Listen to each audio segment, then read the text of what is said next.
Good afternoon. Thank you for coming to attend our first annual Center for Globalization Symposium Luncheon for presentations by our students, residents, and fellows. And we want to welcome you here today and thank you for the great attendance. To launch off this afternoon's event, we have the pleasure and the privilege of having Dr. President Paul Klopman here to give some few introductory remarks. Thank you, Dr. Klopman. Thank you, Bob. Well, I'm glad everyone's here. I think it's a good kickoff for something that's really important for the school, a new initiative. I'd like to thank Bobby for directing the initiative, and first and foremost, I want to point out Wally Wilson, one of our trustees, who actually gave the support to get the Office of Globalization started. And it serves a number of really key functions. It gives us a platform to review all of our international activities, a way to sort of assess them and prioritize what we're doing. It also supports an annual lectureship. It provides demonstration grants for faculty as well as the grants that you get as students. And you know, there are not many institutions that have support for students to do these kinds of global activities. And if it weren't for Wally, we wouldn't be able to do it. We also got a grant this year from the Gilead Foundation. Gilead is an interesting pharmaceutical company that is the #1 market share for anti-HIV drugs and also hepatitis drugs. Obviously, their focus is internationally. They take care of HIV patients worldwide, and as I said, they're the #1 market share in the world. They generously have given us support for students and fellows as well. So part of the gift that Wally gives us, we are able to leverage into foundation awards, and we're also finishing up a few international contracts with partners, international partners in medical schools and other agencies that we think will be able to provide additional places to train and additional places for support. This is really great that we've got this going. I think, you know, we'll hopefully upgrade from pizza to maybe calzone next year. But I really am glad you all are here, and I hope the symposium goes well. Unfortunately, I actually have another meeting I have to attend, so I just wanted to come by and congratulate everybody for the work they're doing and have a good time at lunch. And thank you, Wally. Acknowledge a couple other people that are in the room today. I'd like to, Dr. Major Bradshaw, former dean of the medical school and also a staunch advocate of global health initiatives here and has been guiding a lot of our efforts. Thank you, Dr. Bradshaw. Jose Serpa is also here, one of the co-directors for the Global Health Track, so thank you, Jose, for your work with the students in the Global Health Track. So I'm just going to give a brief introduction on what are some of the main ideas and interests for global health training. I call you guys the Twitter generation. It's amazing what access you have to information, how much ideas and social media and just connection and communication that occurs not only within the college among the students, but also among your colleagues and your friends nationally and internationally. And I think this is driving a lot of the interest that students have both at Baylor and across the globe in global health. Well, this is our new neighborhood. It's not just City of Houston or Harris County or other cities in Texas, San Antonio or in Dallas and Austin. We really are on the 30th parallel here, and a lot of the countries and a lot of the cities along our parallel share a lot of the urban and cultural and even pathological issues and medical issues that we have here in Houston. And it really shows you this global view for what we consider locally for our communities. We also are beginning to train our students, train our residents and fellows, and our faculty are practicing in a much more diverse clinical setting. If you look here, you can see that the foreign-born population as percent of state population is rapidly increasing, and this is from 2010 data recently. In many of the states, and it's not just what historically has been border states where there has been immigration and migration, but in a lot of places, even after 2005, the percent increase has also increased, meaning that our local communities are much more diverse. So when we talk about global health and globalization, you don't necessarily have to get on a plane or travel somewhere. You can walk out your doors and and be interacting and engaging with the patients in your local clinics, in your communities, in your own practices. I think this is really going to shape how we practice culturally and the healthcare we practice and the pathologies we see in the future. And we see here also that from 2008 later, that the percentage of populations that are immigrating and moving to the US are also shifting from different parts of the world. And these are interesting and dramatic changes. Well, this is obviously a timely topic. You're here, you're interested here. It's in all the literature. The New England Journal of Medicine 2 weeks ago had one of their initial journal articles was on the eradication of diseases. They've had a recent issue on cholera eradication and what we should be doing for cholera eradication this past week's issue. JAMA recently had an entire issue devoted to global health. So it's not just a social or a personal issue, but this is really an issue confronting healthcare universally. And for you, most of you students here that are here, you are pretty much following the trajectory that we see nationally across the country. Back in 1975, only a handful of percentage of students were actually being engaged in global health and international initiatives. And now in 2010 and moving forward, almost a third of the students at medical schools across the country are actually taking the time to do international electives. But what is it that students and residents and trainees want? What do they want out of their experiences? Well, they want increased global health teaching. This is a national trend and national interest. They want increased opportunities. They want easily accessible resources. You've got a lot of things going on. You've just finished your preclinicals. You're just going into your clinics. You're doing your cores, your surgery, your medicine, your OB, your pediatrics. And if you want to take those 4 or 6 weeks out, you want to be able to go in, have a meaningful experience in that limited amount of time, and then be able to have that advance your career and really impact your future profession. I'm looking for mentoring and funding. And now from my side of the podium, as an educator and the faculty that work with the students and the residents on global health, what do we think students really will benefit from? Well, we think that a longitudinal framework curriculum is important, and this is one of the things we really try to strive for at Baylor. A multidisciplinary approach, so trying to bring interests together from different specialties to show that healthcare really does make dramatic changes and differences when different aspects of healthcare working together, whether it's pediatrics and OBGYN, whether it's surgery and emergency medicine and anesthesia. Having definitive objectives and goals for the work you're doing. This is, again, really moving away from historical interventions, interactions of medical tourism that has been concerned in the past, but really having meaningful and definitive interactions globally. Well, how are you prepared? Do you know where you're going? Do you know where you're going to stay? Who's going to be your mentor there? What's the security situation? Are you familiar with the language? Do you have your preparation in place prior to your experience, your international experience? And then what kind of monitoring do you have on site? How can we know where you are? What kind of feedback you can give us? Are we going to be in contact with you during you're there? And what's your post-rotation analysis? This is what we're focusing on today. We really wanted to give the students and the residents and the fellows that we gave grants to an opportunity to speak to us about what was their project, what were the outcomes, how meaningful this was, and how this is really going to possibly maybe engage them in their future careers. And an evaluation, and then it comes back again to mentoring and funding. This is our global health track. I know we have some flyers out there so you can see that this is where we really feel we have this has actually been nationally recognized for a 4-year in-depth curriculum in global health for those individuals who want to complete the track. And there's a lot of variability here, but it also provides a nice framework for your experiences. You know, we've got a lot of projects globally. This was feedback from a survey we did to the faculty just over a year and a half ago. And so again, this really helps create the foundation for students when they come to us and residents when they come to us. Where can we do some meaningful work engagements? And we can help you find mentors and sites and locations where we have established relationships and memorandums of understandings and agreements and ongoing projects. And that's really helped set up some of the basis of what you're going to hear today. And then kind of what you should consider, how effective we are at doing all this. Down the road, are you practicing globally?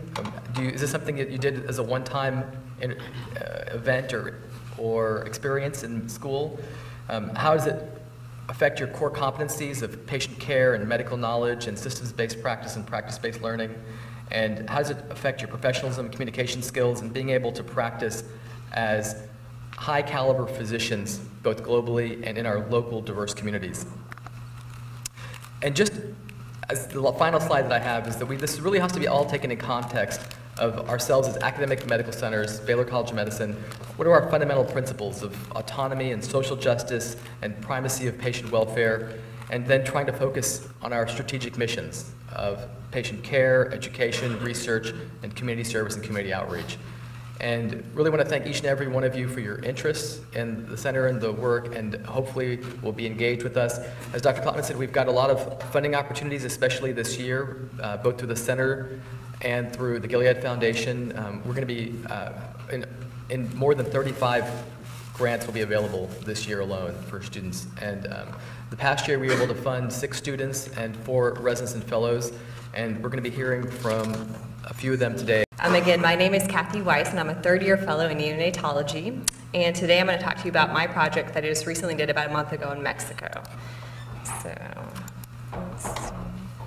There we go. Okay. So, Monterrey, Mexico is my site in the state of Nuevo León. And there you see the 2 hospitals. So I worked out of UMAE 23, which is part of the Seguro Social hospital system in Mexico, which is kind of like the Social Security or the working man's hospital system. This particular hospital, as you can see there, has been there for about 40 years. Essentially, it's like a maternal fetal hospital, and they've had over 1,000 infant births there. And today, in the state of Nuevo León, they have about 25% of the babies births. So a lot of babies, and for me, being a neonatologist, a lot of babies that can be in the NICU. So a very good hospital to work at. Hospital San Jose Tec de Monterrey at the bottom there. You see the building. It's part of the kind of university system in Monterrey. Very prestigious. And then they have the NICU and PICU that you see there in the pictures. And we've actually been working with them for about a year and doing the Project CUSP, which I'll talk about, with both them and then our NICU here and implementing this CUSP. So I went to visit them and see how things were going. So my goal with this was to design and implement a future collaborative, sustainable, and effective quality improvement program in the Monterrey region. And that's starting with TEC and then now UMAE 23. The purpose of this is that Mexico has recently reformed their health insurance to the fact that now greater than 90% of mothers give birth in a hospital. They usually are well-funded in equipment, especially the Social Security system that I saw down there. Well-educated physicians that even come up here for conferences and training. So I think it's time now that we could probably work on quality of care, much like we are here, to improve what they have going on in their units. So my objective was to perform a needs assessment among several NICUs within Monterrey. And then the question was, will the comprehensive unit-based safety program, otherwise known as CUSP, improve the safety climate of and reduce infections in Monterrey NICUs? And can and are their NICUs ready to support this project? So again, the kind of idea of a needs assessment. So the comprehensive, or CUSP as we call it, unit-based safety program, was developed by Dr. Peter Pronovost. You guys may have heard about it in the adult ICUs at Johns Hopkins Hospital in the early 2000s. The idea is that it's an intervention, kind of like a quality improvement project that essentially focuses on care process improvement. So things like central line infections, ventilator-associated pneumonia, and I'll show you a list in just a minute, as well as focusing on communication and teamwork. So the idea that to be able to improve those things, you also have to improve your safety climate or your teamwork and how everybody gets along in the unit. In doing that, they wanted to empower staff to assume responsibility for safety in their environment. So nurses in this particular project were given a checklist, and they followed the insertion of a central line placed by the physicians, and nurses were given the power to say, you know, you didn't do that step or you didn't do anything right. So again, trying to empower teamwork, empower everybody to get along and focus on reducing those central line infections. And actually, this CUSP project worked to decrease central line infections in a lot of the adult units to 0. So since, it has been expanded to many other units, including now starting in NICUs, and the idea again is focus on safety culture, so the way we do things around here, and then also focus on some care process improvement. So as you see here, there's numerous ones that CUSP has now used. The initial one was bloodstream infections in the ICU, but ventilator-associated pneumonias, ICU mortality, many things that they're focused on. So my methodology was to arrange time with the hospital, nursing, and neonatology administration. So we presented the CUSP idea to them prior with my Monterrey physicians that we work with now, went and talked to kind of some of the local physicians to see who was interested, who wanted to be in this collaboration. And then during the visit, we met with them all, as is typical in Latin America. We did a tour of hospitals and newborn units. And while doing that, we also kind of, in a sense, you're observing, which we did, again, during the tour and even after. We spent a couple extra days there. And we also did our needs assessment, which was written in the form of a template and basically was focused on certain aspects of CUSP, like talking about central lines, talking about infection control, talking about number of beds, census. We were able to get some information prior. We got it obviously while we were there, and then even after. Now some of the question marks we had as we filled in the form, we're getting to talk to the physicians and continuing to talk with them and update that. So the questions that we asked and that we filled in were PICC line placement, you know, do they have a team to do it? How many central line infections do they have? Is this a problem for them? And they actually had a decent amount of central line infections that we felt that could be worked on and something they were interested in working on. Infection control, do they use soap and water? Do they use hand sanitizer? They use a little bit of both, but less hand sanitizer, and in fact some of the stuff we saw that we felt like could maybe be improved. Their current safety culture is not bad, and I'll talk about the Mexican culture in just a minute relating to that. Time and location for webinars was actually great because the nurses actually have about a half an hour before their shifts where they do lectures every day, so this actually would be a great unit to implement some of the webinars and safety culture. And then ability to record patient data. Well, the great thing is the IMSS system in Mexico actually has a lot of their information recorded online. They require other hospitals to do a database. So again, a perfect place to already have a starting point from where we can go and improve hopefully what we have with CUSP. So the challenges, busy physician schedule, physicians down there just to kind of make ends meet will work in the NEO-ICU, but they also work in clinics. So trying to get them to settle down, learn about this, do their webinars is always a challenge and something we'll have to figure out with them. The formalities of Latin America, you always, you know, there's letters, there's meeting with administration, it's a lot of formalities, and so that can take time to get projects initiated. So we've already done some of the letters, and we're working on even more letters and talking with PAHO and then World Health Organization to ensure that they also are in agreement with the project. Language barrier, so it's Spanish, and we already have somewhat of a project going on in Spanish. I speak Spanish, so it's good. Again, a lot of our CUSP is translated, but then there's always the colloquialisms, so we have to debate in Monterrey, do we meet the right colloquialisms? If we expand to other areas, we may have to look about changing our translations to meet their colloquialisms. And then different safety culture, so the physician is always right. Probably 30 years ago, somewhat similar here. It's kind of working on better there. Patients always look to the physician as the ultimate god. Fellows and residents don't question as much as maybe we do here. Nurses, same. But I could see there that it was starting to have a culture shift. So it's starting to get there, maybe not quite as open as we are here to communication, but getting there. And then fear of reporting errors. Sometimes when they report errors, they are told that if they're the one to blame, they could get fired. So there's always that fear out there, and so that's something that we're hoping to work on with CUSP. So outcomes, UMA 23 I feel is a great location kind of for what I mentioned and what I found in the needs assessment for this CUSP implementation. They're very excited about it. For me, this rejuvenated, reanimated me in my knees ever since medical school, much like you guys are. I've been very interested in global health, and every time you go down, there's just that excitement. When you see how excited they are to be able to work on this project and the needs that they have to be met, and the idea that you could actually do something about it, it was really exciting for me. The next steps, again, to seek the support of PAHO and WHO, adapt CUSP to the local context, as I talked about with the language and making sure it's up to date. And then we're attaining further details on the UMA 23, as we said, to make sure that we have everything prepared and ready to go when we implement this project. So thank you, and as I would say, gracias. I'm Jason Jaron. I'm a third-year gynecology resident. So I did my globalization project in Lilongwe, Malawi, at Kamuzu Central Hospital, which is their main tertiary care hospital in Malawi.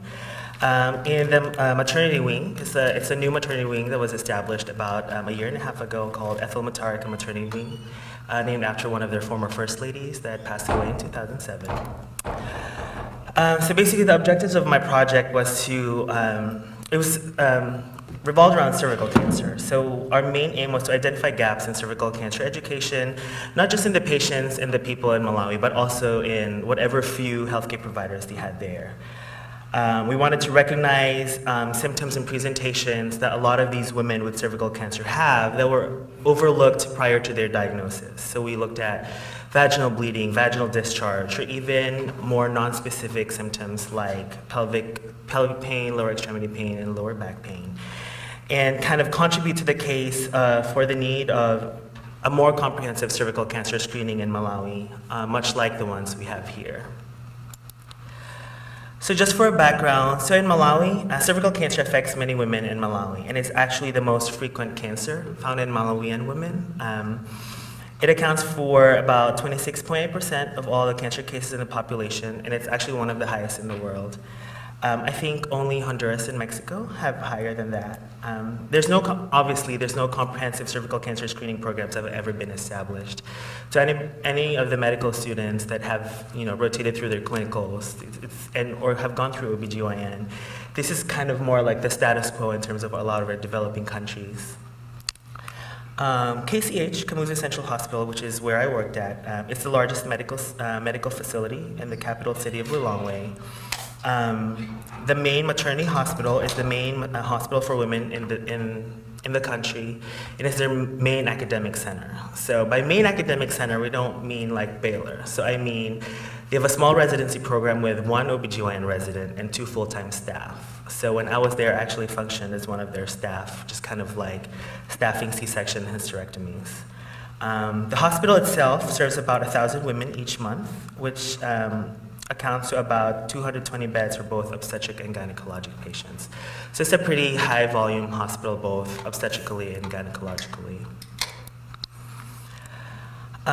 So in terms of methodology, our methods for gathering information kind of centered around this client health booklet. So this is kind of like a little diary, a little health diary that's provided by the Malawi Ministry of Health and Population, and it serves like as a mobile medical record. So instead of an epic, it was pretty impressive actually how most of the Malawian population, they have this booklet where each hospital visit, each ER visit, each pharmacy visit is actually annotated in the booklet.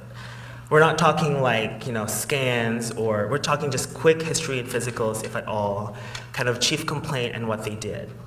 And with these booklets, in the gynecology clinic, we kind of collated the patients that we wanted to study and retrospectively identify how many times prior to the diagnosis of cervical cancer that they actually presented with some sort of symptom, like vaginal bleeding or discharge, or any of the symptoms that we discussed a while ago. Because we had noticed that a lot of times, since in those outlying clinics, they're not actually physicians, they're more like high school graduates with an interest in medicine. If they come in with vaginal bleeding, they're usually just prescribed birth control, or they're usually just prescribed hormonal therapy for what they think is just irregular bleeding, and they don't actually do physical exams or pelvic exams. And one of the better aims is to identify these symptoms that are often overlooked by both patients and healthcare providers and make the case for a more comprehensive cervical cancer screening in Malawi. So our main clinic where we just kind of collected our patients is the VIA clinic. VIA stands for vaginal inspection under acetic acid. So here, to those of you who haven't gone through clinicals, when somebody has an abnormal pap smear, they undergo a colposcopy, which is basically just a magnified inspection with a camera of the cervix. And we usually do use acetic acid / vinegar, because the abnormal cells kind of stain differently than normal cells. So they do have this in place at KCH.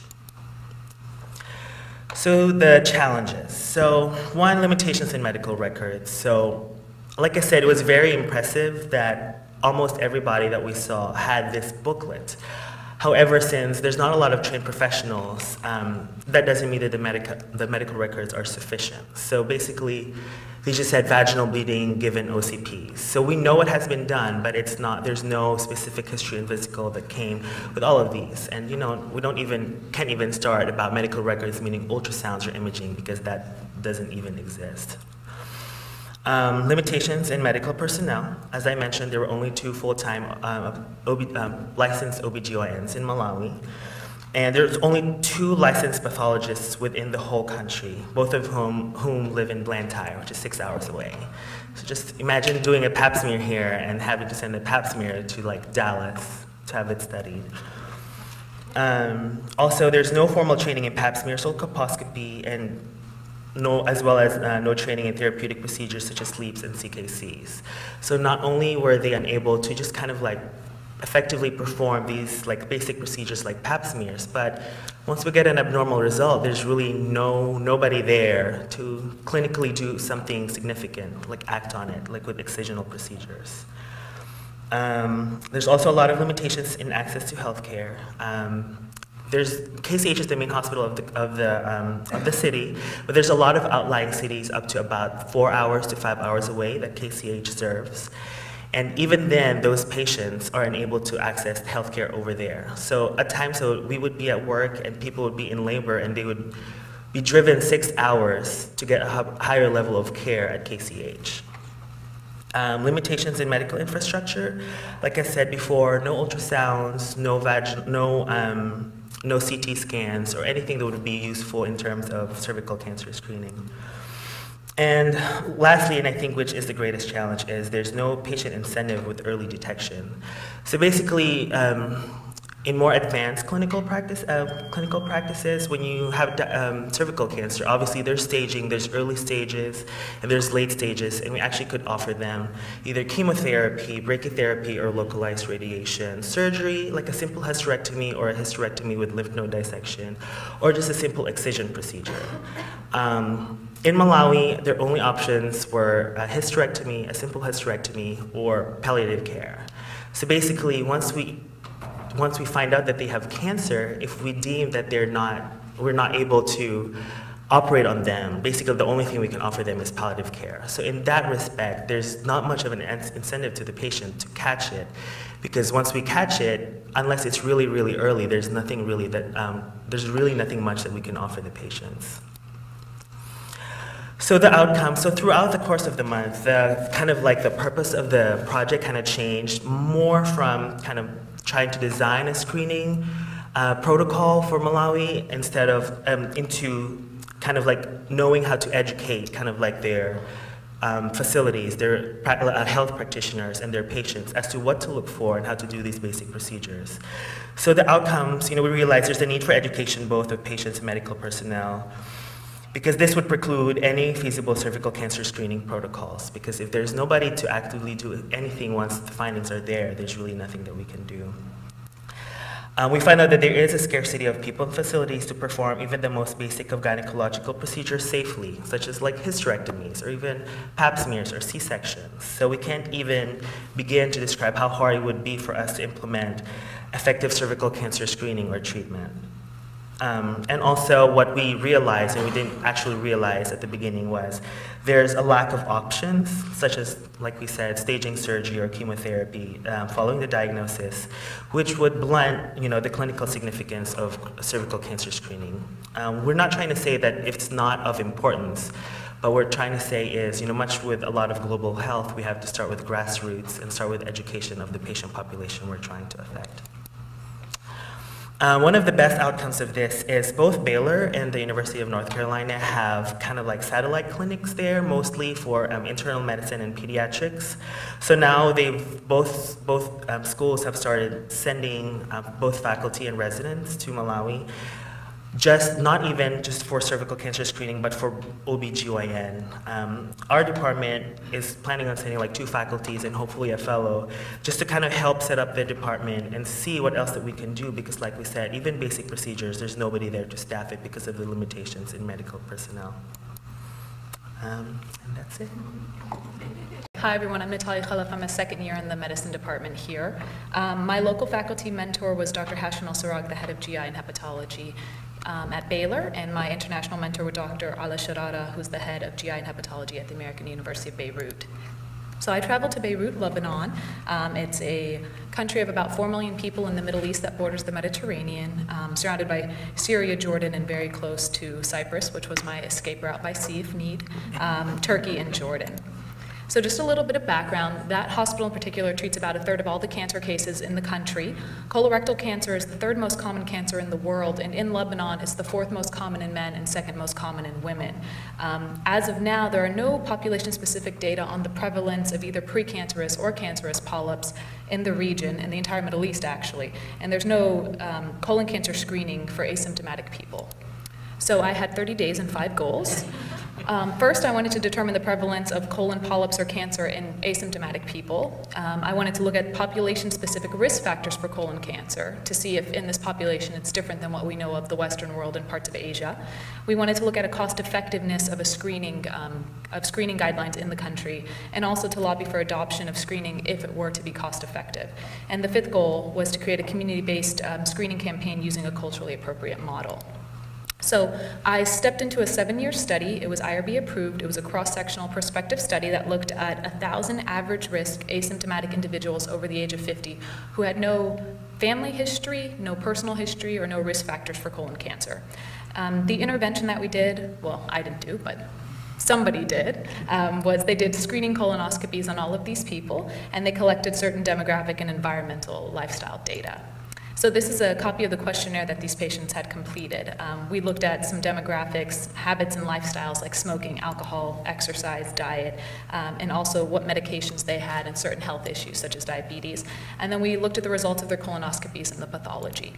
So of 980 patients, we found a 36% rate of adenomatous polyps. So these are what you would see as tubular adenomas. So basically precancerous lesions, but don't necessarily need to go on to develop into cancer.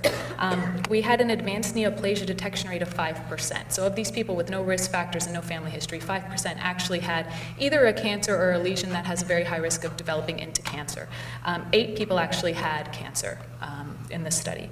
So we looked at predictors of advanced neoplasias. Age, increased BMI, tobacco use, and daily red meat consumption were all predictors, with age, obesity, and over 40 pack years of tobacco being the most significant. So this is just a nomogram of the risk someone has of an advanced neoplasia, and it's kind of difficult to understand, but the bottom black line is really just if you're just age. So as you get older, your risk goes up just a little bit. And then if you add into that daily red meat consumption, which is the red line, your risk goes up a bit more. And then if you add another variable into that, which is smoking, the green line being less than 40 pack years, the blue line being greater than 40 pack years, your risk goes up quite a bit. So this is the combination of those risk factors. But the interesting part is if you actually look at the one that has the highest slope, what it is that's in the obese population. Whereas the graph right there on the left-hand side is people with normal BMIs. So this was one of our more significant findings, which was the incremental increase in risk people had if they had these risk factors and were obese. So in conclusion, the prevalence of adenomatous polyps and advanced neoplasia in an average risk person in Lebanon is similar to those we see in other parts of the world. Increasing age, tobacco use, and body habitus are important risk factors for advanced neoplasia, and obesity is a particularly powerful predictor, at least in our model. And then a targeted approach to screening those who are at higher risk by colonoscopy may prove to be highly cost-effective in the prevention of cancer. Some of the challenges that I faced was no electronic medical record and trying to create a database with 7 years worth of data and 1,000 patients. Incomplete data collection and really an initial poor database design. Lebanon is not a part of the world similar to Malawi or somewhere that's very third world. There are there's a lot of things there, but in terms of research, there really just isn't designated research time. There's very little incentive for people to carry out research initiatives there.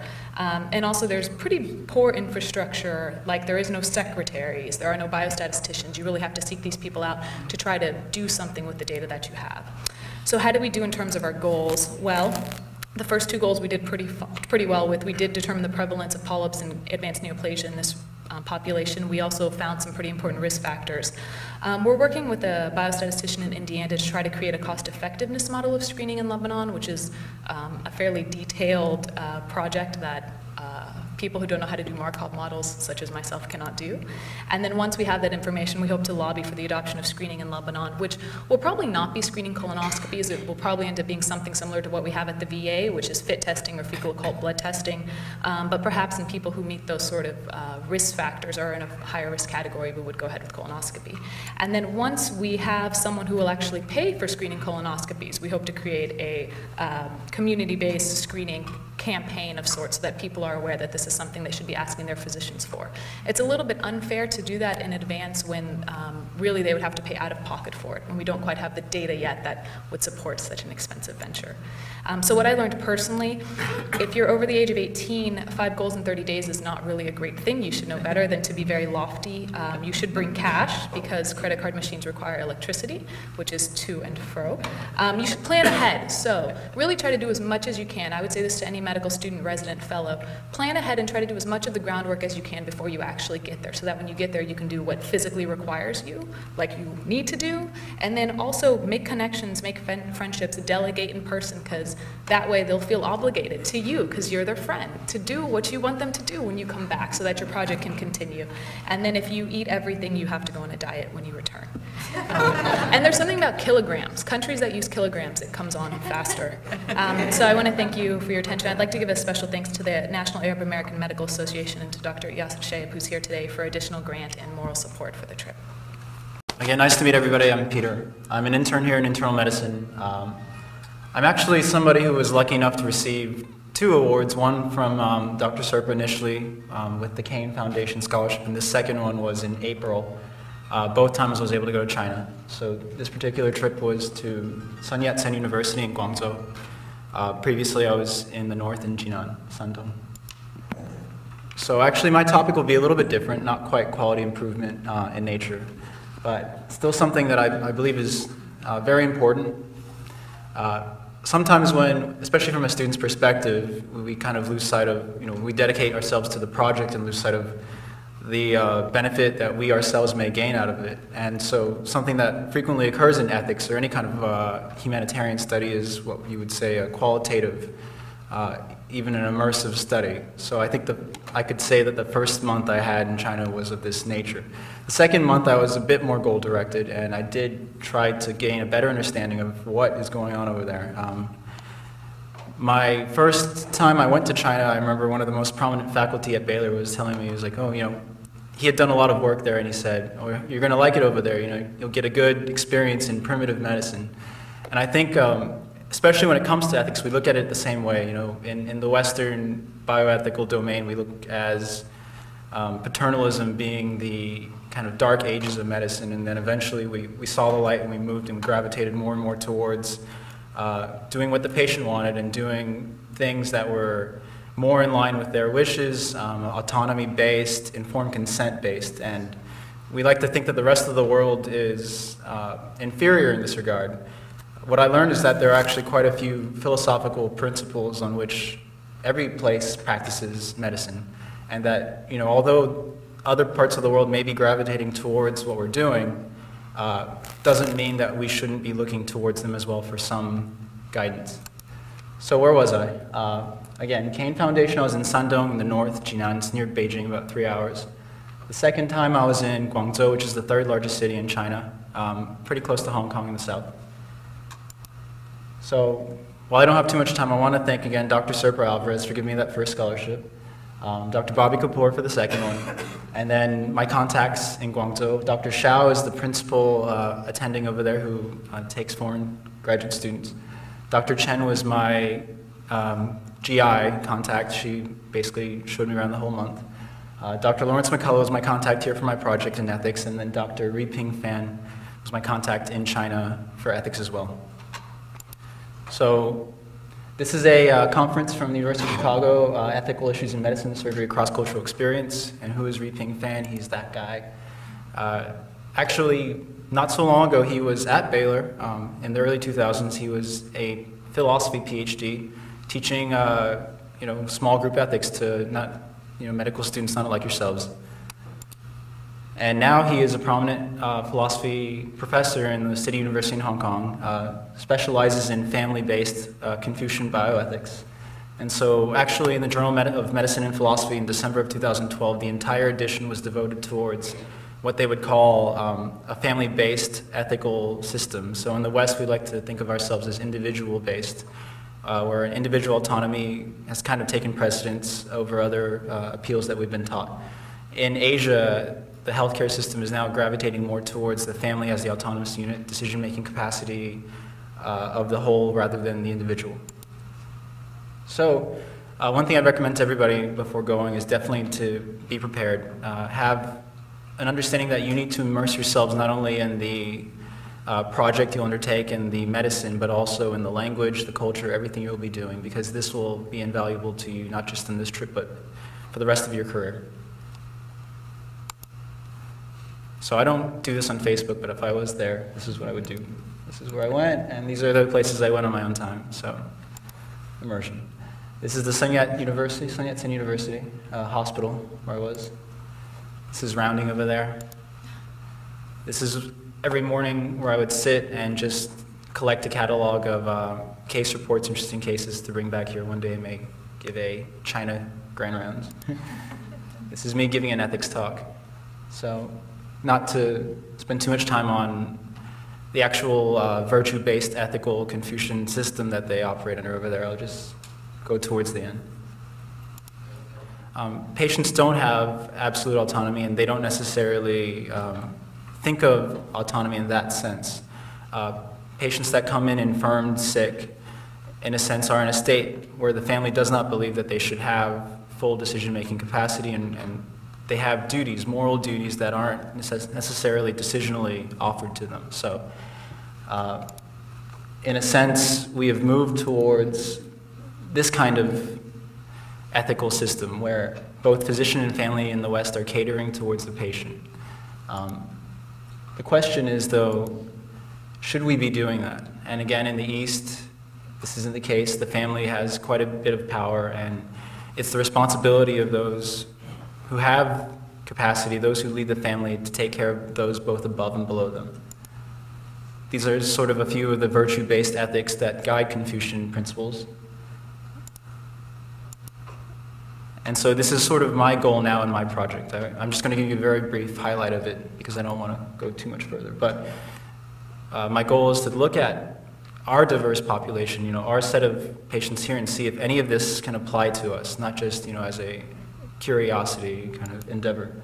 So the question is medical decision-making a right or a burden? Do patients even want the balance of power shifted towards the patient? And, you know, certain particular applications, end-of-life care, informed consent, decision-making, code status discussions. My goal now is to form a qualitative analysis, which I'm working with Dr. McCullough with, to analyze and see if surveys of patients in our own local healthcare systems actually believe that the way we have it is the way we should be having it. So, thank you very much. Hi everybody, I'm Lauren Barnes. I went to Cape Town, South Africa for my project. So I'm a fourth-year medical student here. I'm going into obstetrics and gynecology next year. So the two sites, I spent 2 months in South Africa. The first month I spent in Tygerberg Hospital, which is, it's kind of outside of Cape Town proper. It's closer to Stellenbosch. It's through Stellenbosch University. And the second month I spent in Cape Town, the city itself, and I worked in Groote, which is the hospital where the first heart transplant was done. So this is Groote, which is a beautiful, beautiful hospital that was built over 100 years ago, I believe. I'm trying to remember. But it's one of the premier hospitals, public hospitals in South Africa and probably in Africa itself. It's state-of-the-art for, I mean, it's pretty comparable to like Ben Taub. So it's an interesting place to work. The second place, the first month I spent in the other hospital, and that was in Tygerberg, and so this was a little rougher. So this month, the first month I spent doing emergency medicine, so I was on the trauma service there, and the second month I spent doing gynecological oncology and GYN, like urogynecology. So basically the background of my project is that South Africa, it has one of the highest rates of sexual assault in the world.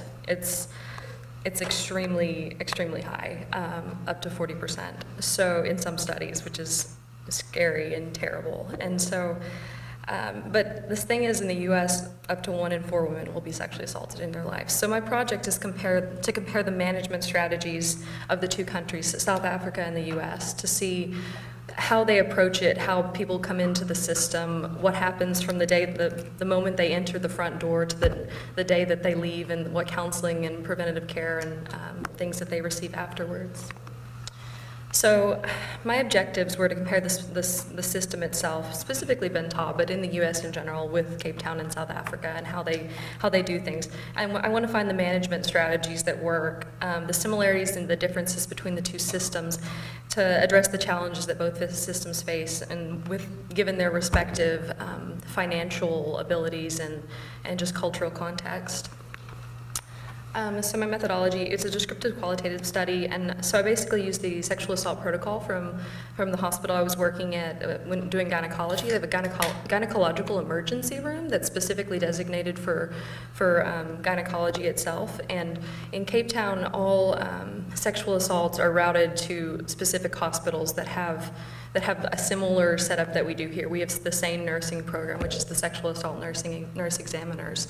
And so they have a similar setup. So they're usually sent to Groote in one of the other hospitals if a sexual assault takes place. If it's a traumatic thing, they go straight to it in like the first emergency room. And they're seen by the registrars, which are the residents at the hospitals there. And so basically, I talked to the same nursing program here, looked at what they do and what their criteria and protocols are, and I interviewed people both here and in Cape Town. So the challenges of this program were several. First of all, okay, that did not come up. So the challenges of this program were that people in Cape Town a lot of times didn't come to the emergency room when they had a sexual assault take place, or they'd come much later. So a lot of the evidence would be degraded. It would be not able to be collected. And the system there, it was less set on what you needed to actually, like how many vaginal culture swabs you would take. It wasn't as consistent in how they collected data and collected evidence. So it was difficult to see that and to see how it was managed and what you could do about things. One of the challenges is also once you collect the evidence, I think 14% of the sexual assault cases are actually prosecuted successfully. So that's difficult. So my outcomes, this is the wrong slide, sorry. I sent the wrong one. Okay, so I'm just gonna go back to here and just talk because that did not seem to work. I sent the wrong PowerPoint.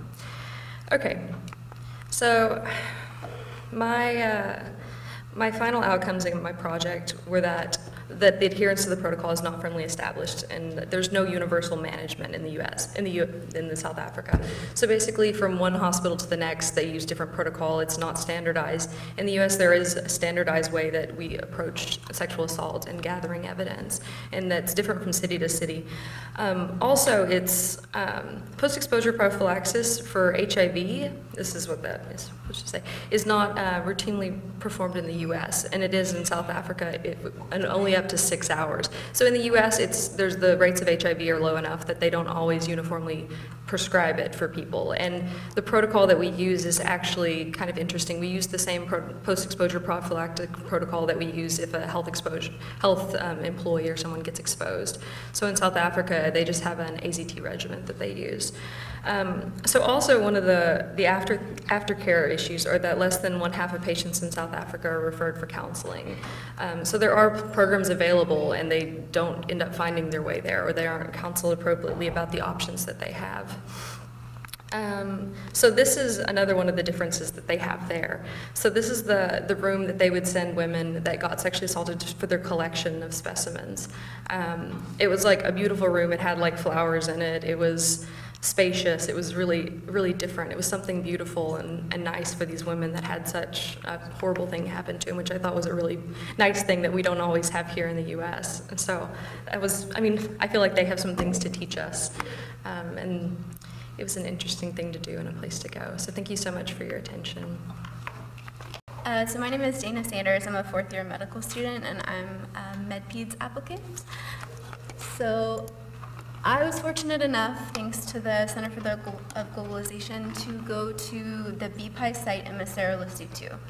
So I actually read about BPI when I was about 15 and learned about what they were doing in Africa and had wanted to go ever since then. And so I used this experience to gauge how much I really wanted to dedicate my life to global health work and to gain as much exposure to a variety of settings as I could in 1 month.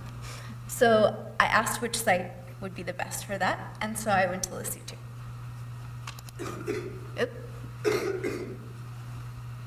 Let's use this. Yeah, that's good. Okay. So when people ask me where I went in Africa and I say Lesotho, no one ever knows where that is, and if they do, I'm very impressed. So Lesotho is actually a very tiny country tucked in South Africa.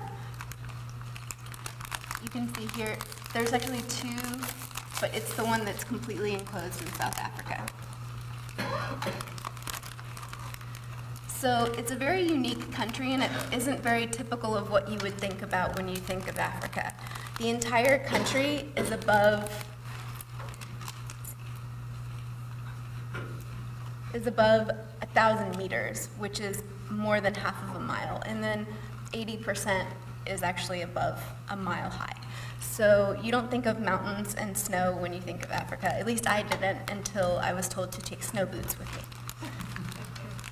So just to give you a little background about the country, their population is about the size of Houston, and they speak Sotho, and the majority live in very rural areas. And when I say rural, I mean really rural. Like, it doesn't even, I'll show you pictures. And then greater than 55% live below the poverty line.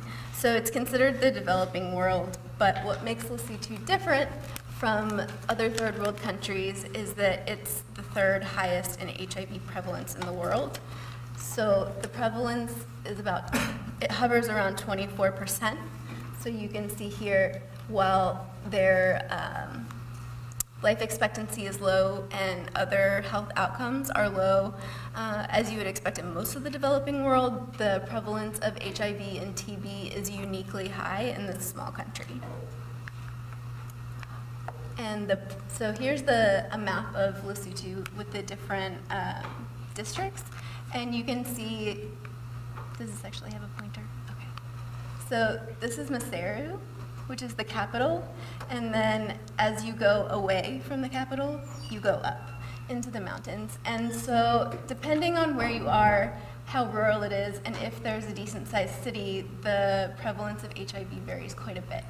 And the number of people that actually have access to antiretroviral treatment is significantly lower than we would like to see, as well as the vertical transmission prevention. So in addition to a high rate of HIV, there's also a huge number of people with endemic tuberculosis. So the rough estimates that I was given in working in the clinic was 1 in 3 kids either has TB or will get it. 1 in 4 kids is malnourished, and 1 in 4 people has HIV. Those are really small numbers if you think about it. You don't want to hear the second number be below 5 ever. So when I was there, I felt like I spent the whole time asking questions. Well, why is it set up like this? How does this happen? You know, how do we go about doing this, or what does a patient do in this case? And so their healthcare system has 3 tiers. There's the national hospital, which is in Maseru, and it's pretty much the only what we would think of as a hospital. And then there are district hospitals in each of the districts across the country, and then in the community, there are a variety of clinics. Depending on where you are, it affects whether they have electricity and water or not, and how far you have to drive up the mountain to get to them. So the problem is that in the last 10 years or so, the government has tried to decentralize the provision of health services, which is exceedingly difficult considering how spread out the people are, the poor quality of the roads, the lack of reliable transportation, and the cost that it actually takes for someone to take time away from their farm or their job to go to the clinic. And this is all exacerbated by the fact that in Lesotho, the number of physicians and healthcare workers per person is significantly lower than when compared to Africa as a whole. So here you can see, it's hard to see this color, but the ones that are high here is what the average ratio is for doctors or other healthcare workers to the population. And then the one that skirts along the bottom here is Lesotho. And a lot of that is because they don't actually have a medical school, and their retention rate for their own physicians is very low. So what did I do while I was there? I worked at the outpatient clinic at the center, and then there's also the Queen Mamahato General Hospital next door, which is the national hospital. And so I was able to do inpatient wards there. We had, they had just started a new adolescent clinic at the hospital. Someone had let them use one of the clinics that had not been staffed yet for adolescents specifically. And then I did a couple of day outreach trips where you would drive an hour or so out into a smaller town outside the capital and do education for the nurses. And the nurses and community health workers would come from varying distances to come and get a lecture once a month on a variety of health topics from people based at the Baylor Clinic. And then I also attended the Saturday Morning Teen Club, which there's one per month for each age group. And part of what I really wanted to learn in going to Lesotho was how this teen club worked, and then how those kind of practices could be implemented at other clinics and at global health with other global healthcare organizations. As a med-peds person, I love adolescents. So specifically, I spent 2 weeks at the Center for Excellence, which is Baylor's clinic. And then I did 1 week doing pediatric wards, rounding with the physicians on the inpatient service. And then I saw adolescents in the afternoon. And my last week, I actually was able to go to Kuting, which it actually has a click sound in it, but I can't make that sound. So here's Maseru, and here's Kuting. And this whole side of the country is some of the highest mountains. And so we drove there, and we were based out of the district hospital. So before I tell you about my exciting adventures in Kuting, I just wanted to tell you about a few of the interesting cases that I saw in clinic and on the inpatient service in Maseru. And this is just a smattering of the interesting things that I saw. There were actually 2 cases of spinal muscular atrophy, which is a genetic condition that's extremely rare. And the one that everyone came to look at the imaging was the empyema secondary to pulmonary TB. And that was one of my favorite patients, and I actually was able to go and visit him. He lived at an orphanage that was nearby the clinic, and so before I left, we went and visited his family. And this is him, and his name is Tuto. So on the Kuting outreach, we were based out of the district hospital and visited a variety of clinics up in the mountains. And we saw patients that they had flagged that were particularly complex. They wanted consultation on ARV regimens or something else related to their HIV/AIDS care. And like I said, rural doesn't even begin to describe. So this is actually us driving to and from the clinic. We had to wait because there were cows in the road. And then these are some of the interesting cases that I saw working in the clinic in Kuting. So the girl that you can see at the top, she came in and she was HIV positive, and she had a super infected herpes lesion on her face. And so this baby had been born 12 days before being brought in, and the blanket's over its head, but he had pretty marked synostosis. And then he also had what we determined was a frontal encephalocele and some abnormalities at the joints and at the bones. And so in the States, we would refer him to genetics, but there's not really much you can do. So the challenges that I encountered in my time there was the lack of government support for the healthcare for the health of their constituents, and then the lack of infrastructure of the healthcare system as a whole, and the limitations of healthcare workers' ability to really address all the problems that you want to, just because of the other factors that affect their health. So if you want to hear the story behind this quote, I would be happy to tell you after. And overall, it was a wonderful experience, but it was very overwhelming in how much there is left to do, but it left me inspired to go back and try and do my part. So specifically, this is what I learned as part of my trip, HIV/AIDS and TB management, and how to practice in a resource-limited setting, i.e. clinics with no running water and electricity. And these are just some other random things that I learned for fun. Thank you so much for your attention.